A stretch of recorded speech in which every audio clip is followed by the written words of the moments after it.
Bienvenidos a la Era Cero una vez más. El video de hoy nos lleva a un mundo místico, misterioso, algo que tiene que ver con el principio y el final de las cosas en la vida. Donde la pregunta en este video, un título simplemente que le hemos puesto es: ¿a dónde vamos cuando morimos? El extraordinario destino del alma humana. Pero, ¿qué es el alma humana? Y también podemos preguntar si realmente, además de lo que vemos, de este cuerpo físico, de nuestras manos, de nuestros dedos, nuestra cara, tenemos algo por dentro, además de nuestros órganos, que nos permiten respirar, que nos permiten ver, oír, tener olfato. También tenemos un alma y también tenemos una percepción de las cosas. Nos podemos preguntar también cómo es posible que cuando dormimos tenemos sueños, pesadillas, alucinaciones y nuestra memoria también, de hechos que también sentimos como que lo hemos vivido en algún momento atrás, una especie de déjà vu. ¿Qué pregunta para los que meditan? Una respuesta de decir, ¿qué pasa cuando uno está meditando? ¿Hacia dónde vamos? ¿Y qué es lo que hace que uno cuando medita se traslade en el tiempo, en las dimensiones? Hoy el video programa no solamente va a hablar de esta pregunta que tenemos, ¿a dónde va el alma humana cuando morimos?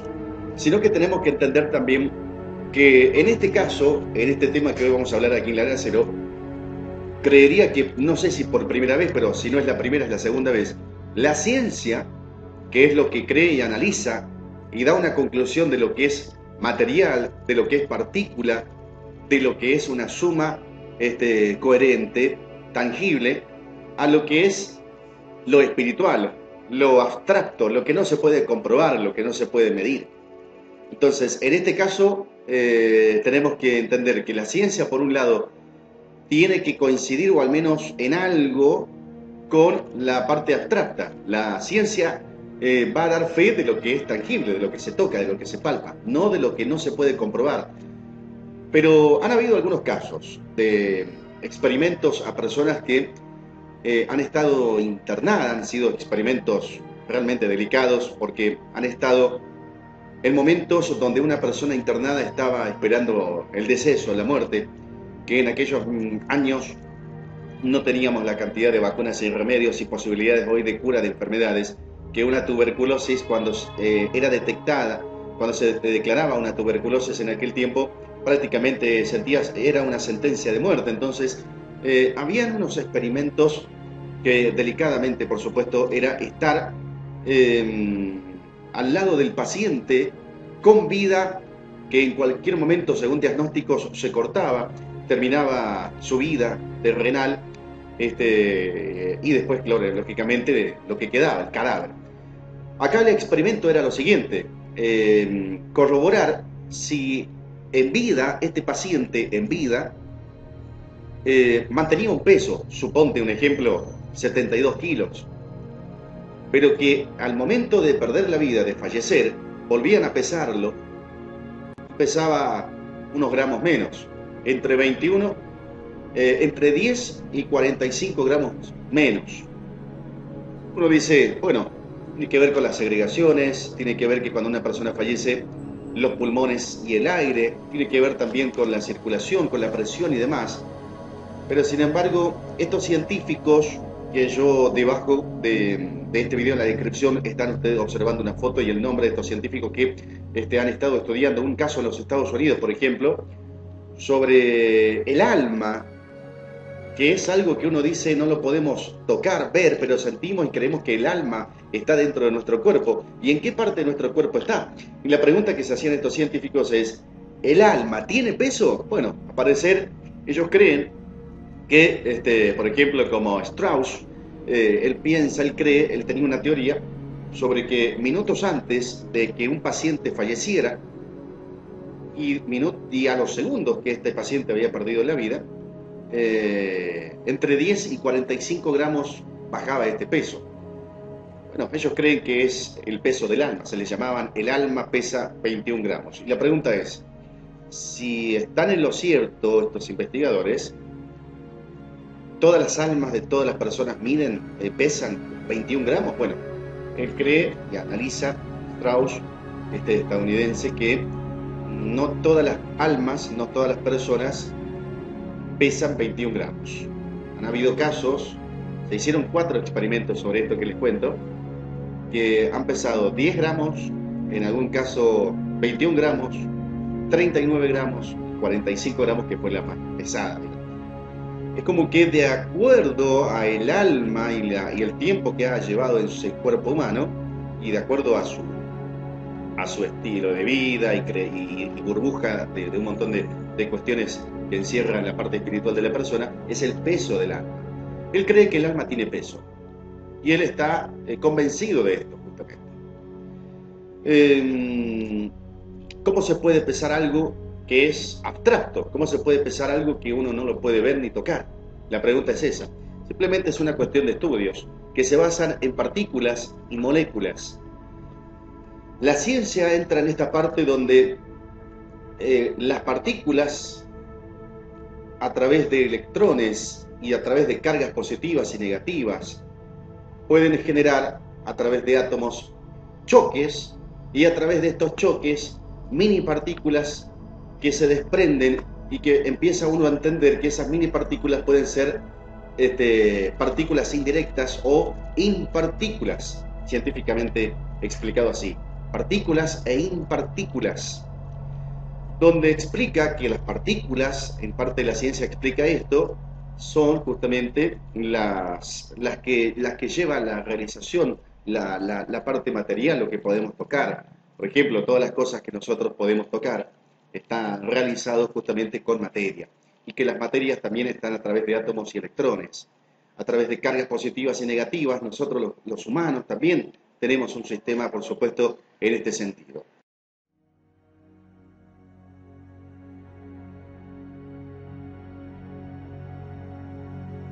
Pero que a la vez también se desprende las impartículas y las cargas negativas, y a través de estas las moléculas, donde este científico Strauss, que yo le nombro, que le menciono a usted acá, él cree justamente que esas partículas indirectas o impartículas y las moléculas no moleculares o contrarias a las tangibles serían, digamos, una especie de composición del alma, del espíritu, de lo que uno no ve.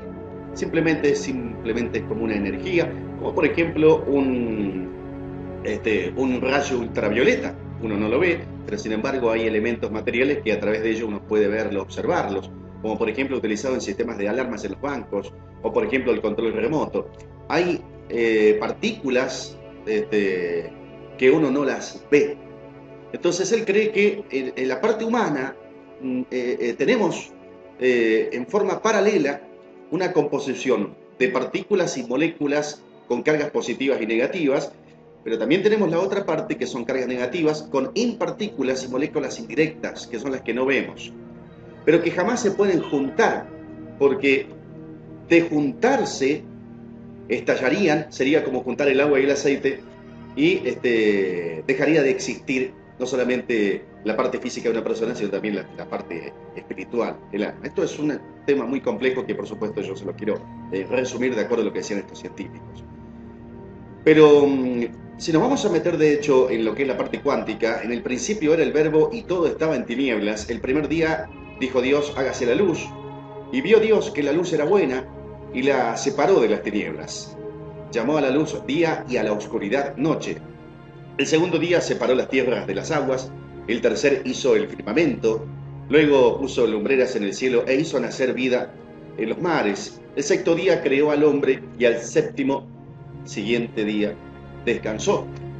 Pero le voy a hacer una introducción en cuanto a esto, por qué lo estoy leyendo, porque de acuerdo a lo que nosotros hemos leído en la Biblia, también tenemos que volver a repetir lo que decíamos al principio de este video programa.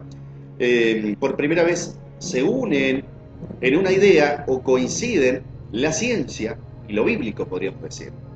El principio antes del principio. Uno dice, ¿dónde está Dios? ¿O dónde vamos nosotros las almas cuando morimos? Pero tampoco nadie puede comprobar qué fue el principio del principio, inclusive con Dios. ¿Quién creó a Dios? ¿Y quién creó al creador de Dios? ¿Y cómo inició todo? Es una pregunta donde uno dice, el principio antes del principio. En lo científico, según Albert Einstein, este espectacular filósofo científico, dice el Big Bang, lo vamos a llamar, que no había nada y de pronto todo fue creado por Dios. La pregunta es, de muchos suspicaces, ¿y cómo fue? ¿Y Dios de dónde salió? ¿O dónde estaba? La respuesta nos puede dejar insatisfechos, que es lo que pasa hoy en día en estos tiempos. Dios siempre ha existido, siempre ha estado ahí, y la pregunta uno dice, ¿pero ahí dónde? Pues ahí, en la nada. Pero si en la nada no puede haber nada, porque de la nada no existe nada. Si no existe nada, no hay nada.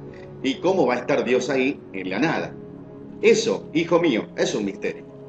Entonces, cuando cierran la puerta diciendo esto así, uno dice, bueno, tenemos que dejar las cosas como están y es un misterio que lo vamos a llevar hasta el día que nosotros morimos justamente y nos vamos de esta vida terrenal.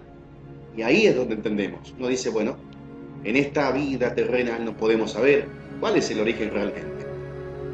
Por ejemplo, a los griegos no les gustaban los misterios, a los griegos ellos odiaban todo lo misterioso, lo místico, lo oculto, así que ellos desarrollaban su propia teoría, ellos no podían vivir sin una, al menos, teoría, una conjetura. Ellos tenían que contratar y pagar a los mejores filósofos, expertos y investigadores del mundo, con tal de, al menos, fabricar una teoría de algo. Los griegos siempre fueron así.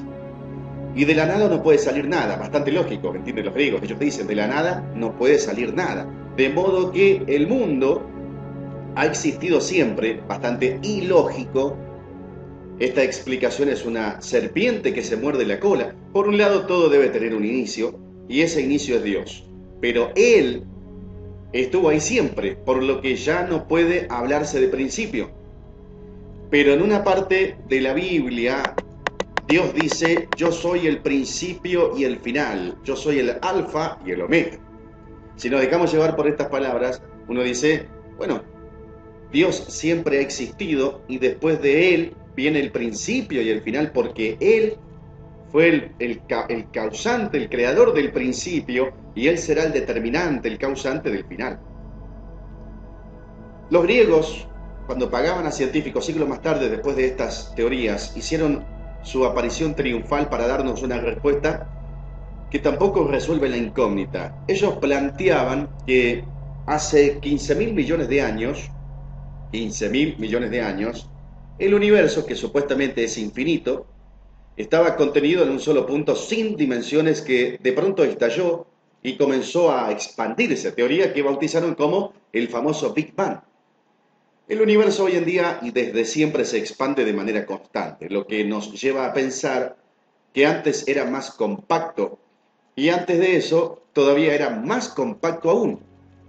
Si continuamos viajando hacia el espacio, al pasado, al retrotiempo, vamos a encontrar un universo condensado, podríamos decir, en un punto, por lo que actualmente existe la misma cantidad de materia y o energía que hace 15.000 millones de años, cuando fue la supuesta gran explosión, que muchos creen que de ahí se inició todo, esa gran explosión. Igual esa teoría es una serpiente que se muerde la cola. Y para entender por qué hay que profundizar en dos conceptos filosóficos, por eso les cuento lo de el Big Bang, de esta teoría de los griegos, también relacionada con Albert Einstein, que justamente él estudiaba la luz, las partículas de la luz, inclusive por supuesto lógicamente la luz natural del Sol, y los agujeros negros del universo. ¿Qué es la nada? Y si vamos a buscar una respuesta ya así de qué es la nada es nada. No hay nada de nada en la nada, y si hubiera cualquier componente minúsculo, ya no sería la nada. Y si tenemos que preguntar qué es el todo, porque en la parte bíblica Dios dice, yo soy el todo. ¿Qué es el todo? Bueno, la respuesta, el todo es todo. Todo, absolutamente todo, está en el todo. Si faltara cualquier cosa, ya no sería todo. Por tanto, no puede existir nada además del todo. ¿Se entiende? Entonces, regresando a la teoría del Big Bang, según los griegos, y en este punto inicial contenía todo, ¿dónde estaba ubicado? La pregunta es, ¿dónde estaba ubicado? Bueno, al contener todo no podía estar en otro lugar que no fuera la nada. pero en la nada no puede haber nada, especialmente algo que lo contenga todo. Por otro lado, ¿de dónde salió esa masa compacta que lo contenía todo y un buen día explotó de la nada? Existen tres posibles respuestas ante esta teoría de una pregunta que es realmente, creo, la pregunta del millón, podríamos decir. Salió de la nada, apareció espontáneamente, sin embargo, ya vimos que este es un principio ilógico porque de la nada no puede salir nada. Siempre estuvo ahí. No hay principio, pero la ciencia no explica el principio antes del principio. Dios la puso ahí y lo hizo estallar. Perfecto. ¿Y dónde está Dios? ¿Y de dónde salió Dios? En mi entrevista a Jesús, el video que hicimos en la Era Cero hace un mes, justamente hay una palabra que Jesús dice: Dios es innombrable e indescifrable. Solo hay opciones para una última pregunta. ¿Dónde está Dios? Bueno, Dios ha estado ahí desde siempre, no hay principio, o es Dios, principio, final, Dios, alfa, omega, principio, final. Dios salió de la nada, pero de la nada no puede salir nada. Yo creo que en este sentido, creo que la número uno, la primera respuesta tiene un poco más de coherencia, de acuerdo a si lo relacionamos con lo bíblico, en este caso al menos, que tampoco la parte bíblica quiere decir que sea la verdad absoluta de todo lo que pasa. Hemos vuelto al lugar del inicio y seguimos sin respuesta porque eso, hijo mío, es un misterio. No obstante, la teoría del Big Bang tiene amplios sustentos teóricos. Es muy probable que efectivamente hace unos 15.000 millones de años toda la materia y energía estuvieron condensados en un punto que estalló y al mezclarse ciertos elementos químicos, principalmente helio e hidrógeno, y al darse ciertos cambios de temperatura, comenzará a gestarse el universo de una manera natural. No lo sabemos. La pregunta es, ¿y cómo es esto de los átomos? ¿Y cómo es de lo de las partículas y las moléculas? ¿Los átomos se vuelven locos? Es parte de una teoría cuántica. Por ejemplo, hasta hace poco, toda teoría, por muy distinta que fuera de otra, se fundamentaba en algo simple. La materia existe. La teoría cuántica expuesta por Max Planck a principios del siglo XX causó revuelo y desafió no solo a la ciencia, sino a la filosofía y a la religión. Porque él decía, el átomo se puede ver como una especie de sistema solar en miniatura, con un núcleo formado por protones y neutrones alrededor del cual giraban. ¿Cuál planetas en órbita? Los electrones, por ejemplo. Pero este hombre, Planck, descubrió que los electrones no tienen órbita, ni tampoco tienen un movimiento fijo, y que no siempre se comportan como partículas, porque a veces son ondas. Y esto es lo que, volviendo al inicio de la era cero del programa que hablábamos, le explicamos sobre las partículas directas e indirectas. ¿Cuándo son partículas y cuándo comienzan a ser partículas indirectas, ondas? Con el tiempo, volviendo a este tema, se fueron descubriendo otras cosas. Pero lo más importante hoy en día es lo siguiente, dice, la materia no existe. Paciencia, me explico. Tradicionalmente, se creía que el átomo era la partícula más pequeña del universo. Eso es lo que creían muchos. Y que era, digamos, invisible. Pero luego aparecieron partículas aún más pequeñas, los electrones, protones y neutrones, de los que también se dijo eran invisibles.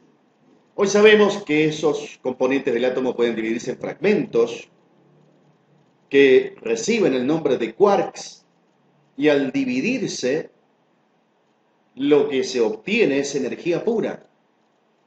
Conclusión: de acuerdo a este análisis, la materia no existiría. Todo lo que hay es energía con diversos niveles de condensación y vibración que nuestros sentidos interpretan como materia. La energía ha existido desde siempre, como el Dios cristiano y el mundo griego. Todo, absolutamente todo, es energía.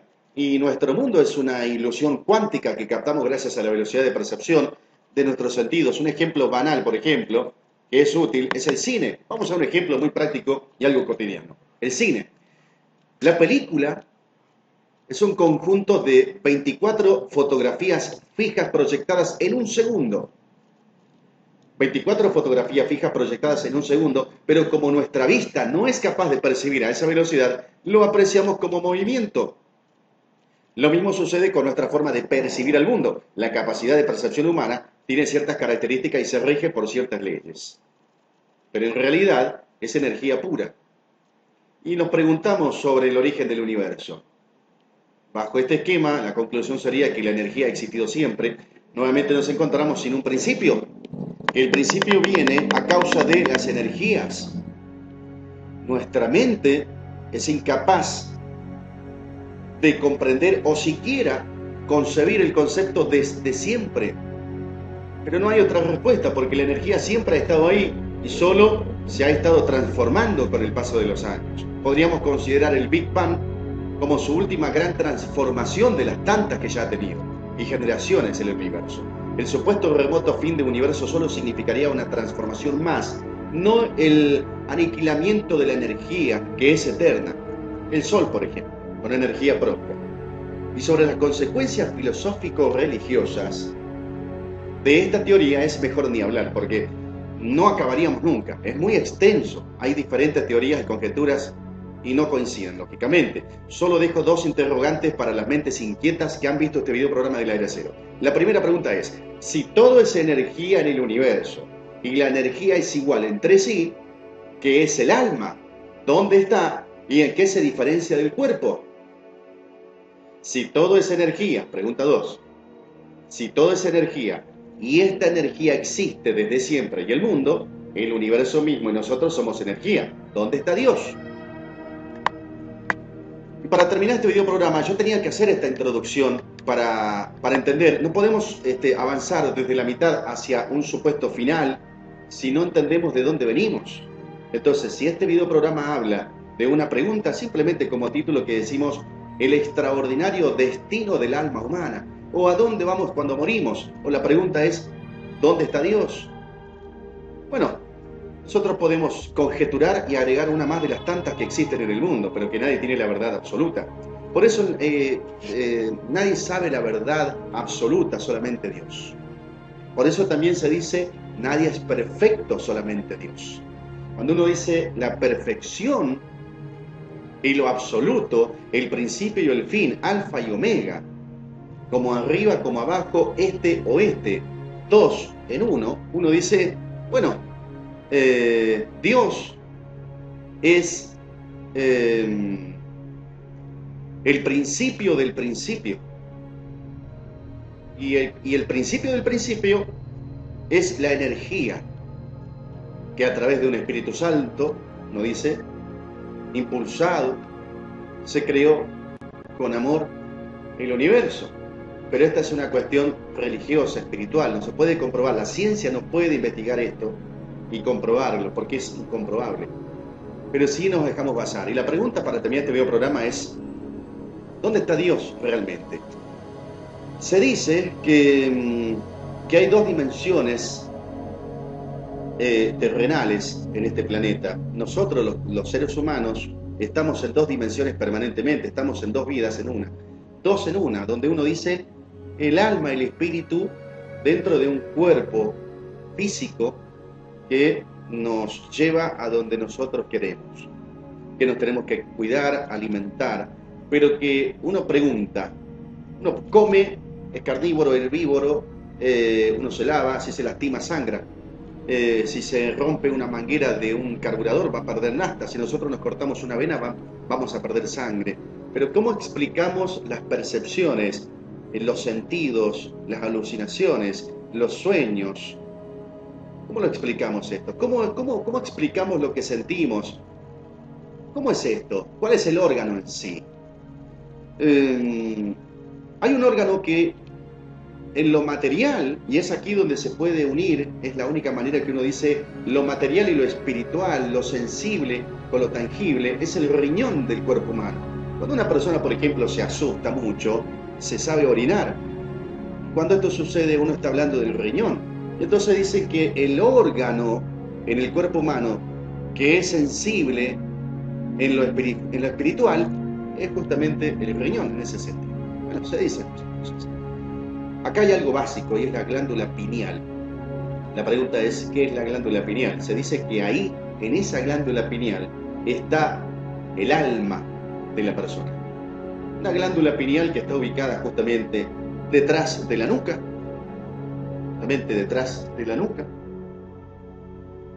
y que dentro de esa glándula pineal se encontraría el alma. Ahí está la conexión. Y ahí está a través del alma la conexión AMD, que es una conexión cósmica, a través del registro, donde uno sueña, por ejemplo.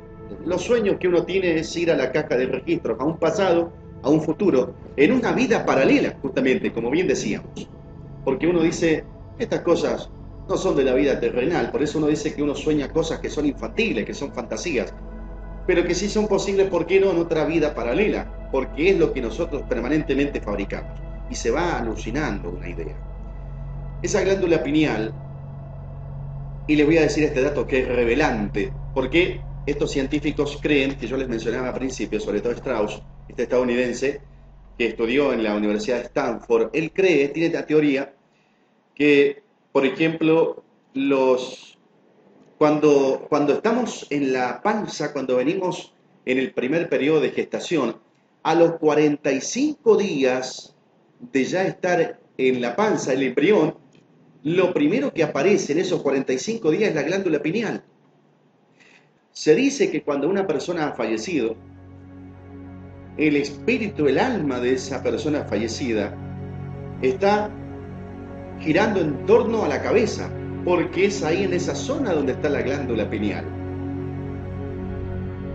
Si empezamos a buscar muchos ejemplos de lo que importante es esta glándula pineal, uno dice que este es el órgano que conecta lo material con lo inmaterial, lo que conecta el espíritu con lo corporal, que hay campos magnéticos positivos y negativos en nuestro cerebro para que hagan funcionar, para que ese rotor esté activando la información AMDT de esta glándula pineal que les digo, donde ahí se encontraría el alma, el espíritu. La nuca, justamente, detrás, en línea de nuestros ojos, de la vista. Entonces, por un lado entendemos esto, para relacionar la parte física con la parte espiritual. Y en la parte que con esto vamos a terminar la era cero, de preguntar, ¿a dónde vamos cuando morimos? Bueno, nosotros estamos en un planeta, en una dimensión donde existe el espacio y el tiempo. Si nosotros, y esto está comprobado, esta teoría que yo les voy a contar, es una teoría que está comprobada, que la ha presentado justamente Albert Einstein, donde él, cuando analiza lo que es la energía del Sol y la velocidad de la luz, él llega a una conclusión y dice que en el único lugar del universo donde la luz del Sol no entra son en los agujeros negros del universo. Son agujeros negros que ni siquiera las partículas de las energías solares ingresan ahí, ni siquiera la luz del Sol puede entrar a esos agujeros negros. No existe el espacio y el tiempo desde la mitad de esos agujeros negros. Imaginen ustedes que nosotros estamos sobre la faz de la Tierra y que nosotros nos vamos hacia esos agujeros negros en el universo, comenzamos a ingresar en esos agujeros negros y vamos a empezar a notar, y esto es un experimento comprobado por una nave que se envió justamente a este experimento, que los pitidos, pip, pip, pip, a medida que se iban acercando a los agujeros negros, los pitidos eran cada vez más lentos, pip, pip, pip, hasta que llega un momento que mientras más se introducían en los agujeros negros, el pitido era un teléfono colgado, mal colgado, pip, porque nos indicaba, según la teoría de Einstein, que ya empezamos a entrar, a pasar hacia el otro lado de ese agujero negro, donde no existe el espacio y el tiempo, tal como sí aquí en donde nosotros vivimos. Es por esto que uno experimenta, ha pasado casos, de decir, no existe el espacio, no existe el tiempo, por lo tanto no pasan las horas, no pasan los años, las personas no envejecen. Pero ¿cómo pueden haber personas ahí si no está comprobado si hay personas ahí? ¿Y por qué creemos que es ahí donde van las almas cuando mueren? Supuestamente del otro lado del agujero negro, al no haber espacio y a no haber tiempo, no hay principio, no hay final. Alfa y omega. No existe el tiempo, no existe el espacio. Ahí es una luz que no es del sol, es una luz de una energía propia, donde cada alma emana su propia energía. Por eso en profecías y en lo bíblico llega un momento que después del apocalipsis, del nuevo sol, será esa luz del sol donde las personas no tendrán sombras. Entonces, si empezamos a buscar sentido a estas cosas bíblicas, sobre todo proféticas, con esto que decimos científicamente explicado en lo cuántico, uno dice, bueno, atamos cabo y parece que coincide. Del otro lado de ese agujero negro ya no existe el tiempo, ya no existe el espacio. No hay principio, no hay fin. No hay principio de principio. No hay nada, pero tampoco lo es todo. Simplemente es una cuestión donde uno encuentra algo que en esta vida, en lo terrenal, no tenemos respuestas.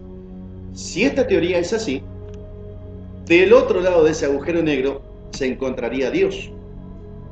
Y ahí estaríamos nosotros cuando morimos. Ahí van las almas. Ese es el túnel que muchas personas observaron cuando estaban al borde de la muerte, cuando estaban en coma. Y en algún momento, por una decisión espiritual o por ganas de saber, de vivir, de volver a lo terrenal, de no avanzar a lo dimensional, volvieron a la vida, se encarnaron nuevamente y pudieron contar historias. Yo fui y volví de la muerte, y había un túnel y una luz blanca de aquel lado. Experiencias contadas, de hechos reales de personas que han estado al borde de la muerte, personas que han estado en el coma 4 y cuando han vuelto no recuerdan, o ellos sienten que fueron otras personas, estuvieron en otra vida, se llamaban de otra manera, tenían otra edad, era otra familia, hacían otra profesión. ¿De dónde viene? Entonces, uno dice, hay una conexión en lo cósmico con espacio-tiempo y con el no espacio y el no tiempo. Y dentro nuestro está esto, y está la conexión de la inconexión de partículas, moléculas a través de los átomos. Y uno dice, ¿pero cómo es esto? Bueno, simplemente es querer reventar. Acá hemos unido en este video programa del Aire Cero lo bíblico, lo religioso, lo espiritual, con lo científico. Y tratamos de atar cabos entre estas dos líneas y entender un poco a dónde podemos llegar a ir después de.